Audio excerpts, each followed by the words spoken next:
welcome to episode 4 of the Peacecast. This is your host, Michelle Bader. I am excited to bring you another story this week of an amazing woman who has been through a traumatic experience and has found peace in God. Today I'm sitting down with my friend Holly Carson, and she is going to tell you her story. I'll let her do that in just a minute. I met Holly, I don't know, how many years ago? Six, something like that, at church, and we were in a small group together and really got to know each other and have stayed connected via social media, which is an awesome thing. And she is an awesome mother, and I'm going to let her go ahead and tell you a little bit about herself. Holly? Well, thank you, Michelle. Thanks for having me and allowing me to share my story through your podcast. And so my name is Holly Carson. I am currently in my early 40s. And 10 years ago, I had a massive brain hemorrhage that caused a stroke. I was 32 years old, and I was in my 35th week of pregnancy. And everything was, on track at that point. I was seeing my midwife weekly, so everything was testing out fine. I didn't have high blood pressure or any of the things that would have alerted a stroke might be coming. And it actually happened in the middle of the night when I was sleeping, and something just sort of woke me up. It was kind of bizarre that happened, but I took a drink of water from my bedside table and it ran down the side of my face on the left, and it was, I could feel that it was numb and kind of droopy, and I had not lost my ability to walk yet. And I walked into the bathroom and I could see my face was just completely drooped, and I thought, oh geez, what's going on? Right. I had been a flight attendant after college for Delta Airlines, and although I didn't have any specific medical training, they trained us what medical emergencies look like, so that we could try to identify them on board. And immediately my training came right into my brain and said, this looks like a stroke. Wow. And I didn't really know what a stroke was, except that it was serious and probably had something to do with my brain. So I woke up my husband, and that was the first time I spoke, and that's when I discovered my speech was also extremely slurred, and it was difficult to talk through really my face was paralyzed is what it was on the left. And I told my husband, I said, honey, you need to wake up. I think I've had a stroke, and I want you to call 911. Well, I was young and healthy. Right. My husband was, of course, asleep, so his thoughts were, and he said, oh, just go back to sleep. You're not having a stroke. And I thought, okay, well, and I just was insistent, and I said, well, I might not be having a stroke, but I really want to go to the hospital. Something's wrong. So, I think he began to wake up, and that's when he, called 911 and told them. And it was amazing how calm I was during all of this. I was very clear-headed. I was just, of course, my mind was on the pregnancy and the baby, and I thought, oh gosh, I can't get there soon enough. Something's wrong. And so I also had him call the hospital where I was registered to deliver and let them know that, that I was coming. And also I wanted to speak with my mother, who lived in Georgia at the time. We were living in Albuquerque, New Mexico. Okay. And something just said, call your mother. I don't know what that is. I guess it's just in us all. And so I called my mom, and again, it was still kind of in the middle of the night for her as well. And I said, I think I've had a stroke, but paramedics are on the way. And I actually told her not to worry. And I don't know how you wake up your mother in the middle of the night and say, I think I'm having a stroke, but don't worry. Right. So it was a brief conversation, and then at some point paramedics, they arrived. But while my husband was getting dressed, waiting for them, that's when I fell to the floor. I actually witnessed my own body go paralyzed. Oh, wow. And of course I had the big belly in the front, being 35 weeks pregnant. Right. So there was this fear of falling, and my husband, he came and grabbed me up and told me to sit up on the bed. And when he sat me up, I immediately fell over onto the bed. I could not even sit up. Wow. The entire trunk muscles of my body were also paralyzed. And so he finally just said, okay, just lay there. And so this all seemed like an eternity when it was happening. And so I don't really know how much time went by, but then I began to experience the extreme headache that people talk about with these types of strokes, because mine was a brain hemorrhage. So my brain was actually, the skull was filling with blood. And so the pressure was just building and building. And then I wasn't so conscious after that because of the pain and the pressure. But all in all, I got to the hospital. They scanned my brain. They discovered I had a massive brain hemorrhage. And but by some miracle, and we know that miracle, it's God, that my brain had stopped bleeding on its own. And because I'm often asked, oh, well, did you have brain surgery? What happened? And the answer is no. They didn't have to really feel like they needed to do anything. They said that given the location of the bleed, that it was probably safer at that point, since it quit as well. Keep me in the hospital, monitor me, and only do surgery if necessary, because if they had gone in even to try to drain that blood, they felt that it would be more damaging to the healthy brain tissue. And so that was kind of the plan. I stayed there for about 4 more weeks, and then I started having signs of contractions, and they actually induced my labor. They wanted me to have my daughter physically, naturally, if I could, minus an important part, and that would be pushing. Right. So if you've ever experienced natural birth, pushing is the gravy on the potatoes of the birthing, right? So the plan is for them to do what's called a passive delivery. Okay. And that's where, my body labored naturally, and then when it was time, they actually, I hope this isn't too graphic, they used a vacuum assist and delivered her for me. Oh, wow. But, I had to endure all the labor pains and experience the feeling of it's time to have the baby, let's push, but be conscious enough to turn that off and say, no, that's not the plan. Yeah. And so then I had Chloe, and I stayed 2 days for the recovery, and then they whisked me off to a rehab facility where they were going to get me up and walking again, figuring out how to care for myself, because I was paralyzed on the left side. And it was virtually impossible to give me any type of physical rehab therapy while I was still pregnant, because my balance would have not even, I couldn't have found my balance anyway. And so that's kind of how that went. I went off to a rehab facility, and they got me up and walking, and I'll never forget the nurse there, the head nurse. She was a little bit older, seasoned nurse, and she greeted me at the door, welcomed me to the facility, and she said, honey, you're going to walk out of here.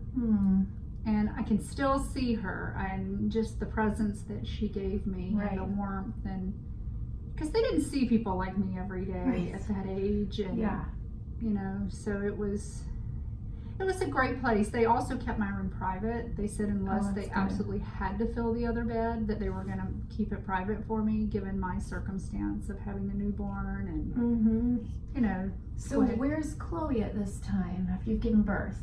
So, like I said, I spent the 2 days recovering, and we were discharged. She went home with my husband and my mother. Now, my mother, backing the story up a little, I didn't know it at the time, but after I hung up the phone with her, initially having the stroke, she got on the phone and started making flight arrangements.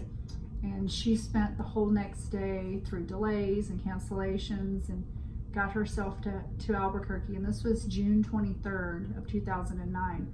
My mother did not leave me until Christmas of that year.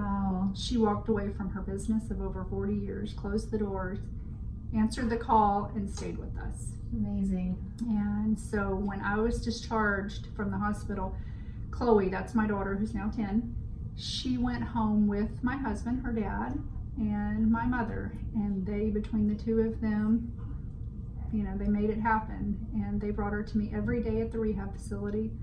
And so things had to be a little different. I wasn't able to nurse her, which was the original plan. It just, I can't do physical therapy 6 hours a day and be gone and make that happen. So that was somewhat of a disappointment, something I'd been looking forward to as a first-time mother. And so how were you emotionally during this time? What are you thinking and feeling?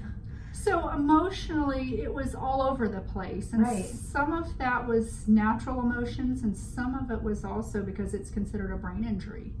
So the brain itself, has some imbalances chemically, and with the blood pressure and stuff in my head. So I had a whole range of emotions, but I just remember, inwardly, after I sort of initially came out of like the ICU unit, and they put me on a OB special care unit on bed rest, and I just remember finally sort of my soul sort of crying out, and it sort of all hit me, and it said, oh my gosh, gosh, you're alive, you know, Yeah. you're here, your baby's here, and this is probably going to be okay. You lived for a reason. But I still just remember thinking, you know, what if I died? What if I died? You know, because that was always still spinning in my head. And was my heart right? Right. Because I had not necessarily been living, you know, in my full Christian potential, I'll say. At the Right. time, it was, you know, I had wandered from God. I was raised Christian and got to know God probably when I was closely in about middle school. Mhm. And so I had that really good foundation. I knew where I needed to be, but I was doing my own thing. You know, Right. people find those ways in their life. And so I just remember at night, particularly when it would just be me, I wouldn't even say anything out loud. It would just be in my inner soul. I would Right. just sort of cry out and say, you know, thank you. And I'm so glad I'm here. And, Right. you know, please, if anything happens, you know my heart. And Wow, that's amazing that you went to a place of gratitude. I could see a lot of people being angry that this had happened, but I love that you are thankful, you know, in that moment. Did you ever have moments, because I know when Luke was going through his cancer in the very beginning, I would look at other people and I would be jealous or like, this is not fair. Or, I mean, I could see how it would be hard as a new mother to look at other mothers. And I mean, did you ever have those feelings? well, absolutely. I mean, Yeah. I think that's, you know, the human in us is we want what other people have, whatever it is. And in my circumstance, it was wanting to be normal, if you will. Right. I wanted to be able to hold my baby with Right. 2 arms. I wanted to be able to pick her up and carry her. We had to hire a full-time nanny for the Mhm. first about 14 months of her life because Right.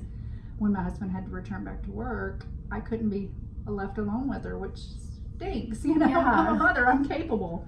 But Right. physically I wasn't. And, you know, infants take so much care. So Right. And what are some ways that you found peace through this time, whether it be verses or songs or books? Was there anything specific that helped you? So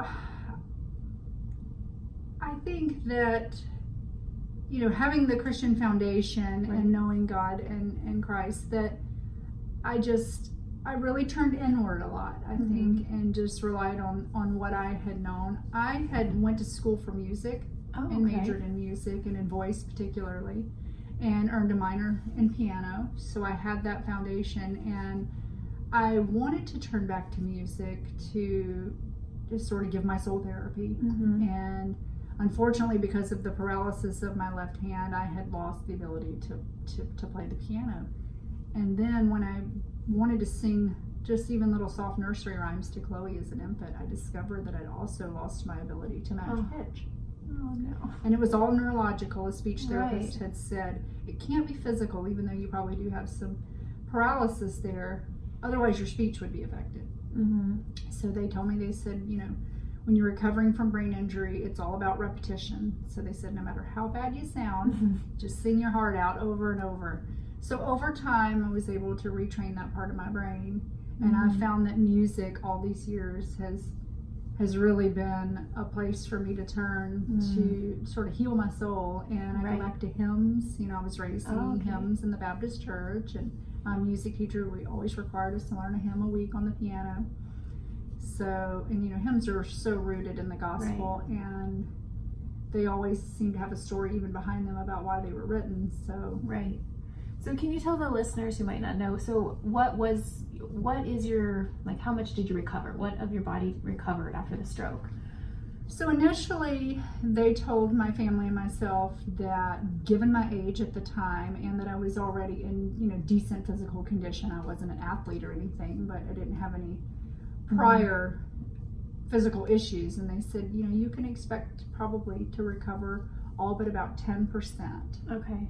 And I don't know how you describe what's What is 10%, 10%, you right. know? I don't know what that really looks like. So at this point, I said it's been 10 years. I did leave the rehab facility walking, That's amazing. and you know that looks different than what I thought it was going to look Right. like when the nurse told me that.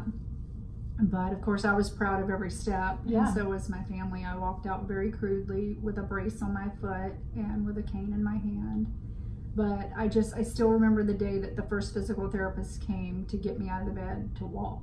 Mm-hmm. And they brought this little funny looking walker. It's called a Hemi walker, and it almost looks like a step ladder, Okay. like a small step ladder. That's the only way I can sort of describe it. And you kind of, Yeah. go along with yourself with it. And I just remember that day, it was like the happiest day ever. And I just remember thank the Lord for Yeah. showing me something, Right. because it had already been well over a month and I had not taken those steps like that. And I really felt hopeless at times and thought that I actually thought I was going to end up in an old folks home. Wow. And I remember telling my husband, I said, you might as well just make arrangements now, put me in a nursing home, because I'm not going to, I can't be a wife, I can't be a mother, and we're just never going to have any more fun. And I have to give him some credit on this. Yeah. He pulled me back up. He goes, yes, we are. We are going to have fun, and no, you're not going to be in a nursing home. Right. And so it just took time to come around to the reality that things are different, but Right. doesn't mean your life's over. Right. So sometimes people think when you go through something traumatic, it's over, yay, your life is better, back to, normal. What does the new normal look for you? I mean, I know it's been 10 years now, but after this, what did the new normal look like for you? So initially the new normal for about the first 3 years was intensive outpatient therapy. Okay. So I never quit trying. Mm-hmm. And, I was always thinking, let's get that 90% back, if I can only get it down to the 10% of what they were saying. And I never regained the use of my left arm or hand, but I've made myself equipped to live life one-handed. Right. And I even had a heart-to-heart with an occupational therapist at one point, and I said, I know we're really trying here, and we're trying to get movement out of this hand, but I just want to come to a reality, and I want you to, if you're in agreement with me, I want us to make me useful the way I am. Mm-hmm. I can accept it. Right. And I think that along the way, it's been actually easier for me to accept it than even some of my closest family, like my mom. They still have that kind of little pity about it. Like, Yeah. oh, I hate to see you have to do everything one-handed. And like, it's okay. Right. And I just think that God, it has to be his peace, because Yes. I don't think we're really strong enough to have that kind of peace. Right. And I mean, I did tell myself pretty early on that I was always going to try to choose the positive. Right. And I guess I was sort of blessed to be able to do that and to find the help and the people that were just out to help me. And sometimes they'd have me do experimental therapies, and they would be kind of frightening sometimes. They'd push my physical limits Wow. and things that were frightening. And but I just always accepted it and knew that I would be better for it physically, because all I could think is, yes, I need to get better for me, but no, I need to get better for my daughter. Right. She was probably a huge motivator for you. 100% motivation. You Yeah. couldn't get a bigger motivator Right. than a newborn. Right. And so, and I had some pity along the way. Right. Nothing's perfect. Right. And again, like I mentioned, the brain also has a chemical imbalance from some of this. So I've struggled with a lot of depression because of it, Right. and had to seek some therapies throughout and counseling, and at one time was on some medication for it. But again, that big motivator was her, and it has always been. Right. Right. And do the doctors know what caused it? So there was never a definitive reason that it happened. After we moved up here to Washington, which was about 10 months later, I went and saw a vascular surgeon who ran a test, and he did check to see if there was anything that would cause another stroke. Right. Was sort of where we were at that point. And he told me, he said, I want you to go live your life. He said, if you want to ride roller coasters, ride roller coasters. He said, I don't see anything that says this would happen to you again. We think that it was an isolated event that was pregnancy related. Wow. We think that you were born with probably a weak vessel in your brain. It could have been something that, in the first 32 years of my life, did I stand too close to the microwave? Right. Was it because my father smoked in the house when I was a little girl? We don't know. Right. But that it probably just the extra blood volume in that last trimester of my pregnancy was just a little too much, and it burst that vessel. Right. And I also think it's amazing that you had the training to know what a stroke is. That if you wouldn't have had that, you might not know. Could you share with the people listening, what are some signs of stroke so they would know what to look for? Well, certainly. So I've also become an ambassador for the American Heart and Stroke Association after moving here, which meant that I did volunteer work with them and allowed them to share my story. I've spoke at some women's breakfasts and things for them so that they can be aware that this does happen at any age to anyone. And so they have an acronym that's called FAST, and that's how you can remember the symptoms of a stroke. And I hope I can get this right. I'll put a link to it as well. Good, because I'm supposed to know it. Okay. But I think I can get it. So the F stands for face, and that's kind of like I said in the beginning, my face was drooping. And then the A is for arm. So a lot of times some people on the side that they're becoming paralyzed or going weak on their arm will sort of drift. They can try to raise their arm, and then if it drifts, that's a sign. Right. And then the R, S, excuse me, I can't spell. The S is for speech. So we talked about speech, and now I didn't have the type of stroke that caused a speech deficit with understanding. Some people have that. It's called aphasia, and it's where they either have a hard time getting the language out, or they don't understand it coming in, or they can have both. I was only left with the effects of physical paralysis and some of the others that go with that, and then T of FAST stands for time. So they also say that time lost is brain lost. So the quicker that a person can identify that maybe they're having a stroke, the sooner that they can get help. Wow. Because in my case, it was a little different because I was having a bleeding stroke, and it turned out that it had stopped on its own. So there wasn't any immediate intervention needed. But certainly if someone was having an active bleeding event, they could go in and try to clamp that bleeding off. And then if they're having a blood clot, which is another type of stroke, clotting, they can also do all kinds of interventions now. There's windows of time that they can give people a drug that will actually bust up that clot.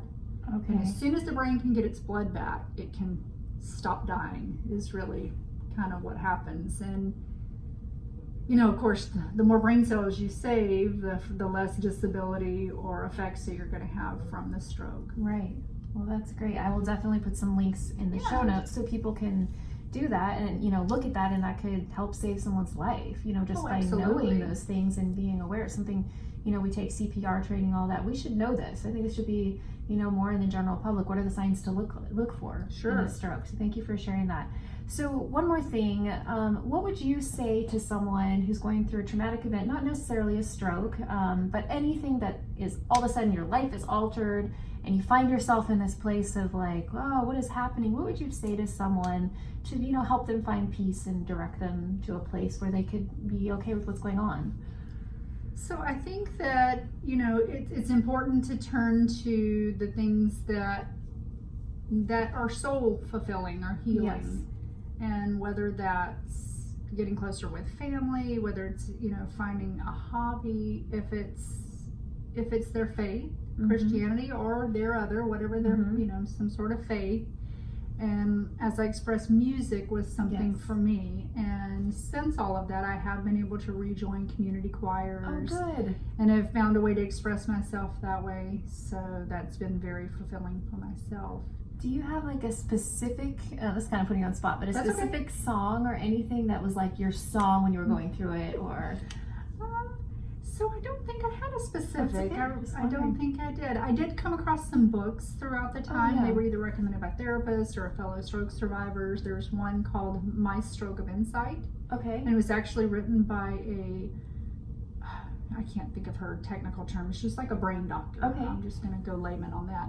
And she actually wrote a book and witnessed her own self having a stroke, and having been a brain doctor, she knew exactly what was going on and was completely powerless to stop it. She ended up with a condition known as locked-in syndrome, which is where people, they are completely aware, but they are unable to communicate in any way. And that is a very horrible, of course, type. Not that any stroke is good, but it's extremely horrible one because they have no way to communicate. And then there's another lady that I've actually met. She is a motivational speaker and author. Her name is Kate Adamson. And she had a stroke when she was 33 years old. And so I feel like I have a lot more in common with her. She had an 18-month-old child at the time, and then I think a 3-year-old, and was living her life, and then had this massive double brainstem stroke, and she had locked-in syndrome for months. And she was laying in a hospital and completely aware of everything and had no way to communicate.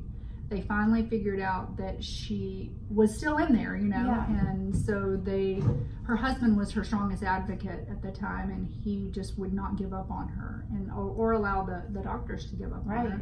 And she got to where she could blink, and they were Wow. recording her blinks That's amazing. so she could spell. Right. And so there's just different inspirational stories like that Right. along the way that have. Do you know the name of that book? Oh, I'm sorry. That one's called. Oh, it's on my phone. I had it ready. It's okay. We'll get the name and put it in the show. It was show something notes. like Paralyzed, Not Powerless. Her name is Kate Adamson. She's also Okay, I'll written look her up. another book, and I went down to Salem and heard her speak a few years ago, and so she was That's a big amazing. inspiration Yes. to me. And just I thought of another thing. So tell us a little bit about Chloe. How is she? Your beautiful miracle that happened through all yes. this. So Chloe, she just hit her 10th birthday, Yay. big decade, double digits this July, and she's in 5th grade now, and she's always pretty much known about the stroke and what happened to mom on an appropriate level to which she could understand at the time, and I think it's made her a patient person. I think it's made her a beautiful person when it comes to seeing others with challenges, and maybe when I say seeing them, actually not seeing them, seeing the soul in them and not their disability. So I really love that is not something that she sees differently. Right. All of this has made her a stronger person and a more sensitive person. I love to see that, how God can use not only in our lives what's happening, but our kids' lives. Oh, absolutely. So thank you so much for sitting down with me today and sharing your story. I'm really, really excited for the listeners to get to hear that. And thank you all for joining us today for another episode as we encourage, equip, and walk beside you so that you know that you are not alone. We will see you next time. Stop and